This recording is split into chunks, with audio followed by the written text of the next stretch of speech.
Gather round the fire, friends, beneath a sky heavy with whispers of the past.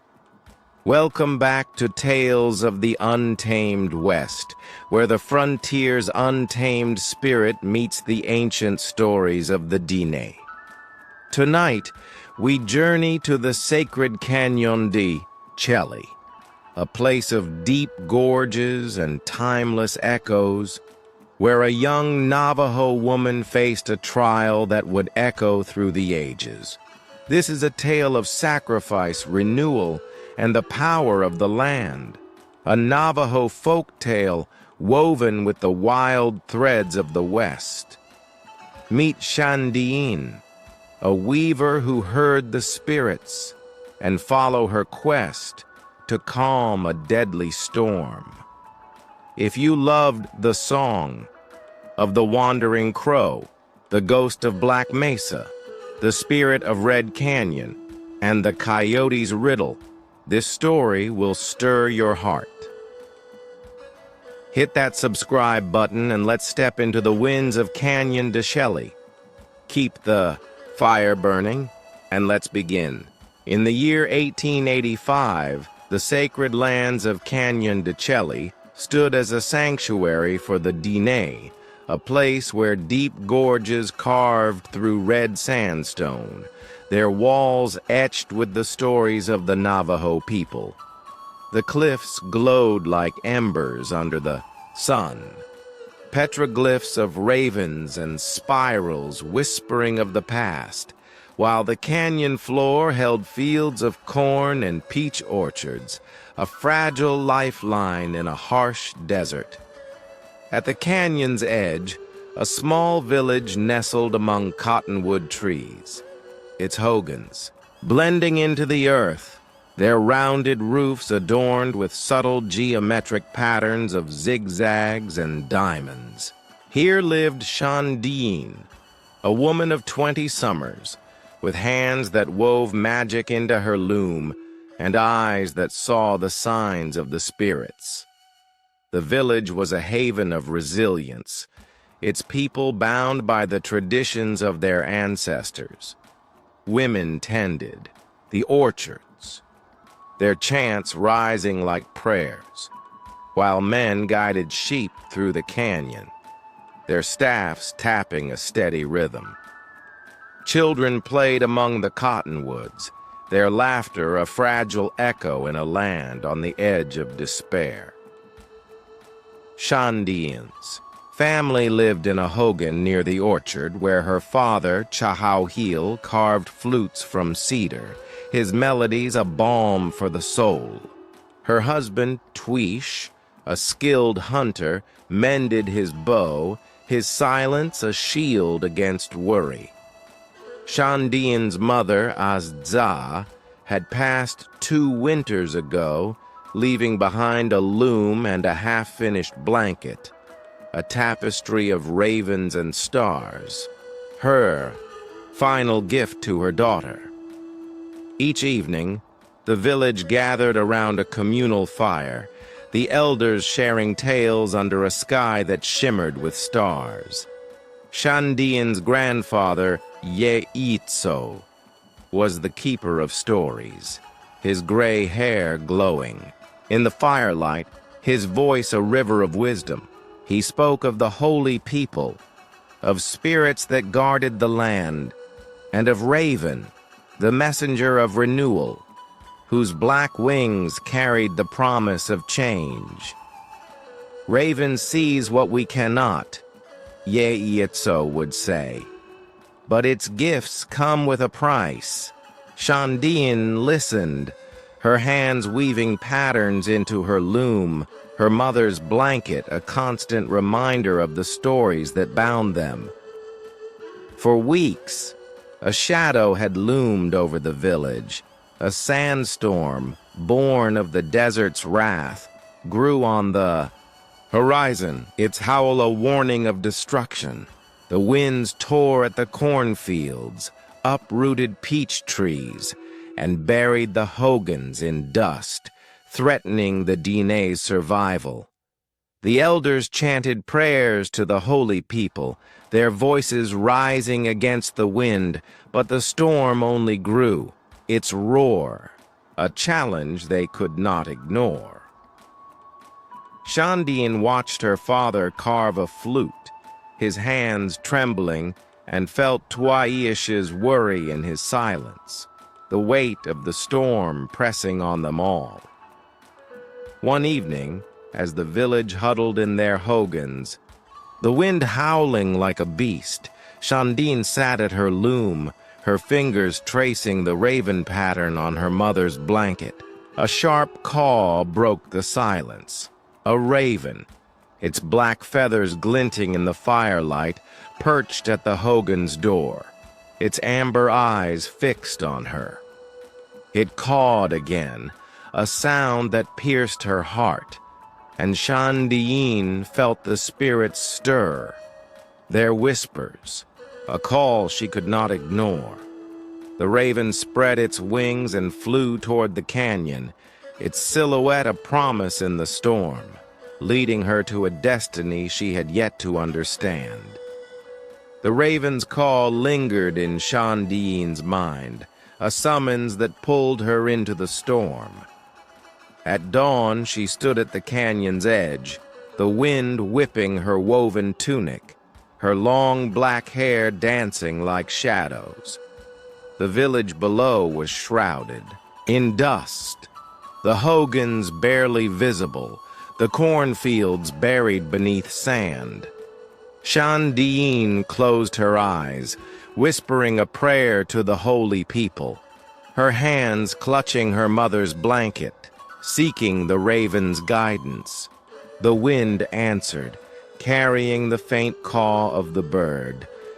And when Shandine opened her eyes, the raven soared above, its black wings cutting through the storm, circling toward a gorge deep within the canyon. Shandine returned to the village, her heart set on the quest. She found Yeitso in his hogan, his hands carving a raven from cedar, his eyes sharp with knowing. "Raven came to me," she said, her voice trembling with purpose. "It leads me to an ancient harp, hidden in the canyon, to calm the storm." Yeitso's hands paused, his gaze distant. "The harp is sacred," he said, "crafted by our ancestors to sing peace to the land. But the path is treacherous, Shandine. You'll need strength and companions." He handed her a pouch of corn pollen, a sacred offering for protection, and a small cedar flute. "Play this," he said, "when the spirits need to hear you." Shandine sought out Twish, who was mending nets with Chahauheel, his hands, steady despite the storm's roar. "I'm coming with you," Twish said, his eyes fierce, his bow slung across his back. Shandine nodded, her heart warmed by his strength, knowing his hunter's skills would guide them. Chahauheel placed a hand on her shoulder, his flute a melody in his voice. "Bring peace, daughter," he said, his eyes shining with pride. As they prepared to leave, a figure approached through the dust.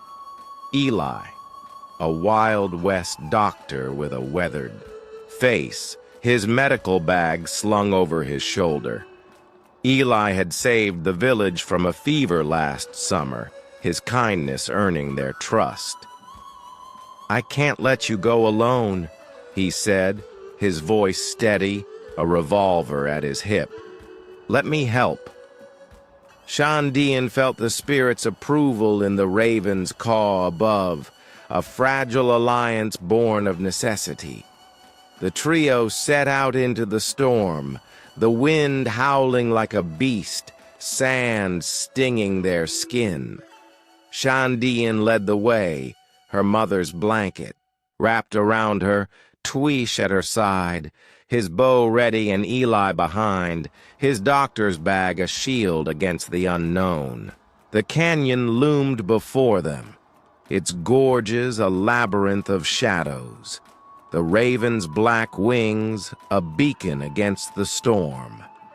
They descended into a narrow gorge, the walls rising like sentinels, their petroglyphs of ravens glowing faintly through the dust.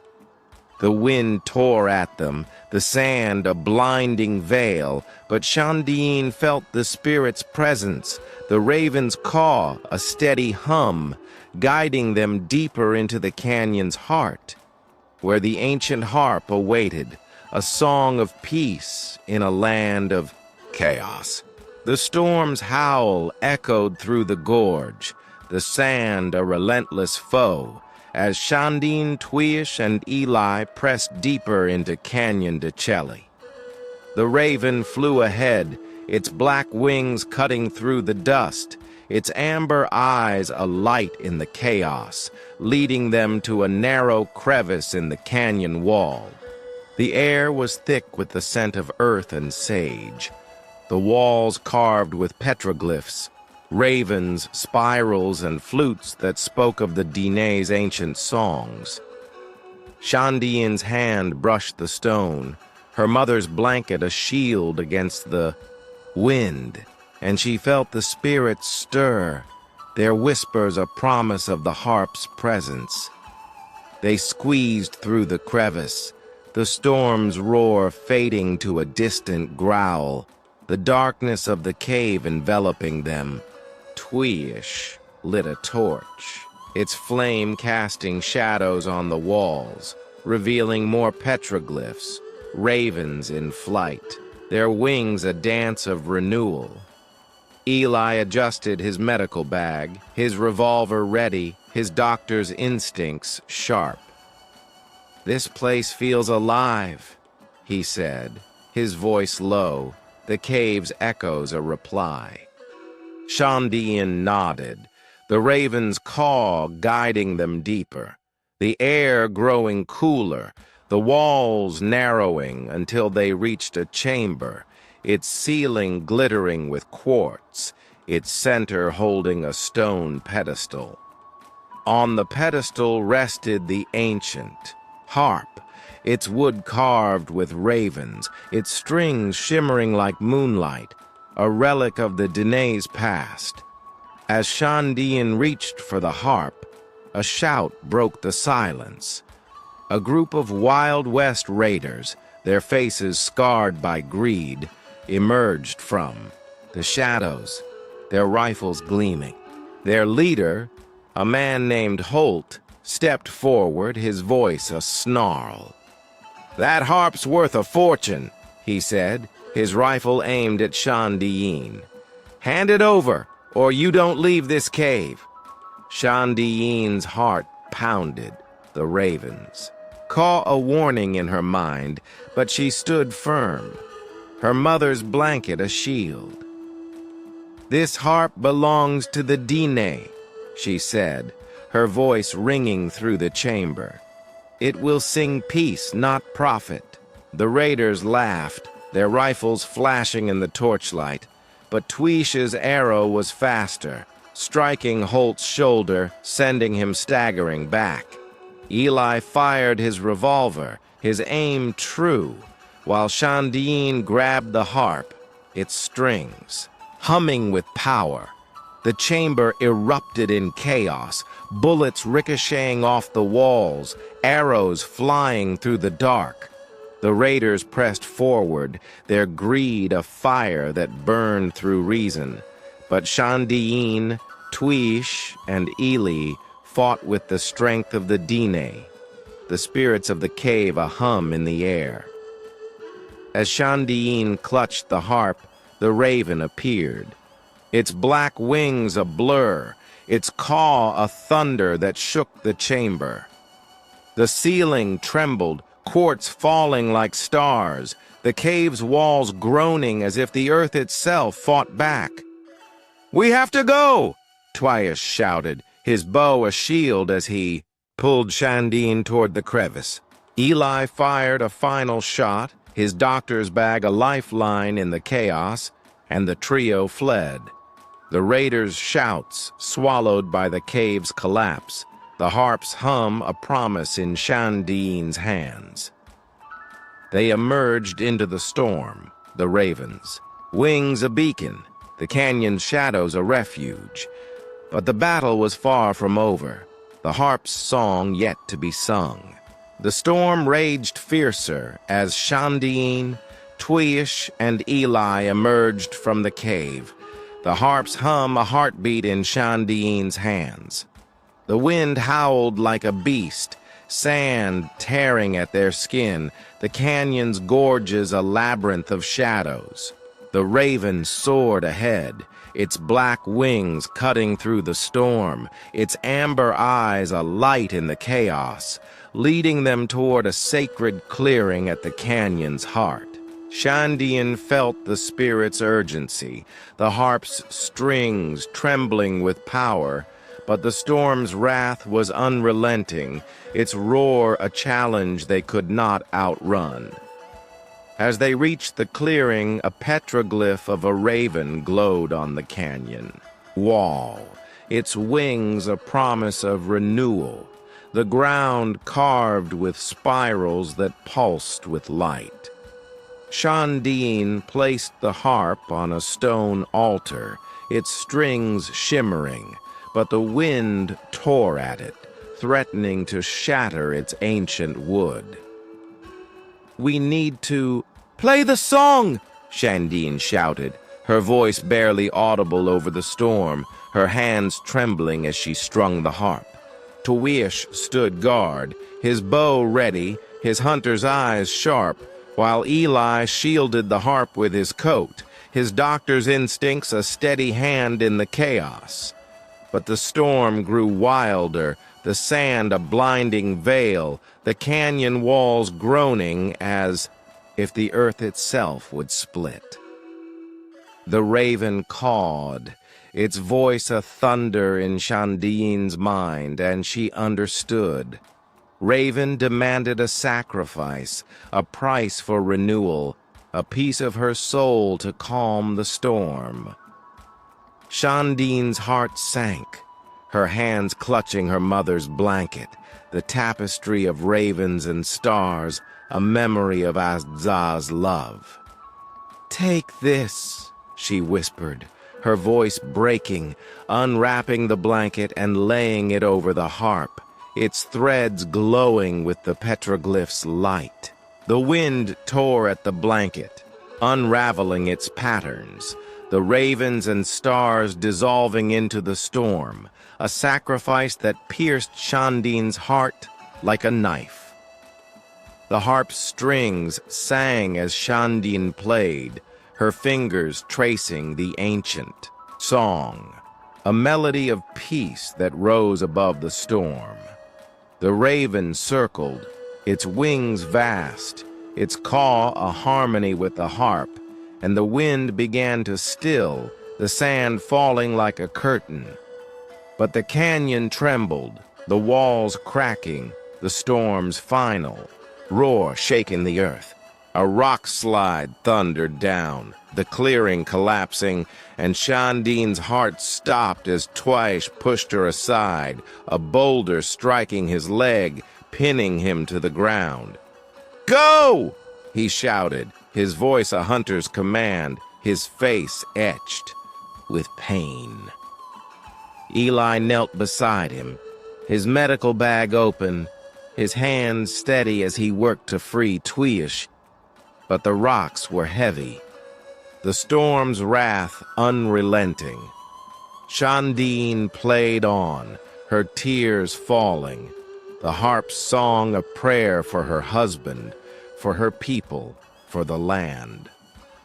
The raven's wings spread wide, its amber eyes glowing, and the storm began to fade, the wind a whisper, the sand a gentle rain. The rock slide slowed, the canyon walls stilling, the petroglyph's light a beacon of renewal. Eli freed Twish, his leg bloodied but unbroken, his hunter's strength a fire that burned through the pain. Shandine's song rose the harps, melody a bridge between worlds, and the raven soared, its caw a promise that the Dene would endure, their land renewed by sacrifice. The storm's last whispers faded as Shandine's song filled the canyon, the harp's melody a balm for the wounded earth. The raven circled above, its black wings a dance of renewal, its amber eyes a light of hope. The sand settled, the whined a gentle breeze, and the sun broke through the clouds, its rays painting the canyon's walls in hues of gold and red. The petroglyphs glowed, ravens and spirals shimmering with life. The land breathing once more, its balance restored by the harp's song. Shandine, Twish, and Eli returned to the village, their steps heavy but their hearts light. The harp's strings silent in Shandine's hands. The village gathered at the canyon's edge, their faces a mix of awe and relief, the hogan standing strong, the cornfields unearthed from the sand. Chahauheel ran to Shandine, his flute a melody of joy as he pulled her into a fierce hug. "You've brought peace," he said, his tears falling, his voice thick with pride. Twish leaned on Eli, his leg bandaged, his hunter's smile a promise of healing, while Eli stood apart, his medical bag a testament to his care. The elders led the village to the sacred clearing, the petroglyph of the raven glowing under the sun, the ground a tapestry of spirals and light. Shandine placed the harp on the altar, its strings humming with the memory of the song, and Yeaitso led a chant, a song of thanks to the holy people, to Raven, to the land that held their stories. The village joined, their voices a harmony that rose to the sky, the children dancing among the cottonwoods, their laughter a song of renewal. The sheep grazed, the cornfields greened, and the peach trees bloomed, their blossoms a promise of spring in a land reborn. Chahauheel carved a new flute for Shandine, its wood etched with the shape of a raven, its melody a memory of the storm. "For your song," he said, his eyes shining. Twish crafted a new loom for her, its frame carved with ravens, a gift of healing for her hands. "For your spirit," he said, his voice steady, his hunter's strength a shield for their future. The village held a ceremony, the fire blazing high, its flames dancing under the stars, the drums beating a rhythm of renewal. Shandine stood with her people, the canyon's cliffs a silent guardian, their petroglyphs a testament to their survival. She felt the spirit's whispers, ravens' caw a soft echo, and knew the Dene would thrive, their land renewed, their stories a light in the darkness. Years later, Shandine stood at the canyon's edge, her children at her side, their eyes wide with wonder. She held the ancient harp, its strings worn but humming with memory, and told them the story of Raven's flight, of sacrifice, renewal, and the song that saved their people. "The land remembers," she said, pointing to the cliffs, "and we must sing its song."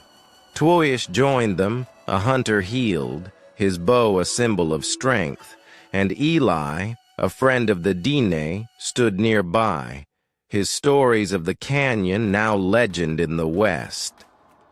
On quiet days, Shandine would hear ravens caw, not of warning but of peace, and look up to see a black raven soaring over Canyon de Chelly, its wings catching the sunlight, a guardian of the Diné. And that, friends, is the raven's flight. I hope Shandine's journey lit a spark in your heart. If it did, leave a comment. What would you sacrifice to save your people?